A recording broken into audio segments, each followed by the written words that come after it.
Now the next thing to understand is that the arrangement of the stamens. So how the stamens are arranged when compared with the petals, or when compared with the sepals, or when compared with the tepals. So the various types are alterni-petalous or antipetalous. Now we need to understand the word alternate. In maths also you have done. When something is present in between two is called as alternate, and anti means just opposite. So I have drawn a normal sketch just to make it understandable, that if there are two petals, and if you see the flower minutely, you will find the stamen is present or positioned between two. Then in that two petals, then it is called as alterni-petalous type of stamen. It is even possible that it may be present just opposite to. So you can see here in this case there is a stamen present just opposite to one petal, then one petal. Such type of arrangement is called as antipetalous type of stamens. Now in the same manner, it is even possible that the stamens may be present alternating with the tepals. So in that case the term would be alternifilous, and in the same manner antiphyllous is also possible. Need to remember one more thing, that alterni-petalous type of stamens will be always antisepalous. That means whenever we use the word petal, that means there will be sepals also. So the nature has done a very nice arrangement, that if two sepals are in a flower arranged like this, then the petals would be here. So whenever we say if this is the petal, for example, if we say the stamens are arranged here, so these stamens are called as alterni-petalous. But when you look minutely, you will see the sepals are just opposite to the stamens.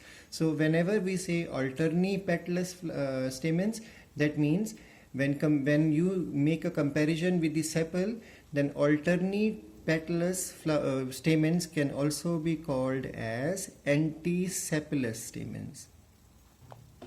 And in the same manner, antipetalous can also be called as alternisepalous type of stamens. I hope this point is clear. And in the case of alternifilous and antiphyllous, because only tepals are there, there is no petal, there is no sepal, so no alternate words are possible. The next thing to understand is that there are plants in which stamens are present in just one circle. That means there is only one whorl of stamens is there. Then it is called as haplostaminous type of stamens. But there are plants in which there are two circles or two whorls or two rows of stamens are there. In that case, the word used is diplostaminous. Now again, diplostaminous can have two arrangement. Diplostaminous and the other one possible is obdiplo. Ob means the opposite of it. So obdiplostaminous. So these are two types of stamens when there are two whorls of stamens are there. So this word is used for one whorl, and these two words are used for two whorls. Now what is diplostaminous? When the outer circle of these stamens is alterni-petalous and the inner one is antipetalous, it is called as diplostaminous type of stamens. And if the outer one is antipetalous and inner one is alterni-petalous, then it is called as obdiplostaminous type of stamens. Let me repeat again. When according to the positions, we can call them as alterni-petalous. Alterni-petalous means the stamen is present in between two petals, and it is also called as antisepalous because sepal will be always at the back side arranged like this. When we say antipetalous, that means the stamens are positioned just opposite to the petals. In that case, they are also called as, because two sepals will be here, three sepals will be here.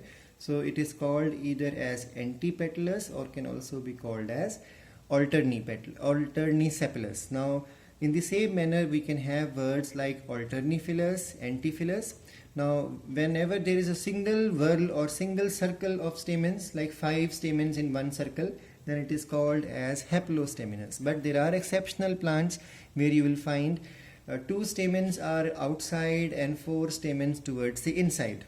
So in that case, it will be called as 2 whorls are there. So it can be either diplostaminous or it can be obdiplostaminous. Now, whenever the outer whorl stamens are alternipetalous and inner one antipetalous, then the word used is diplostaminous.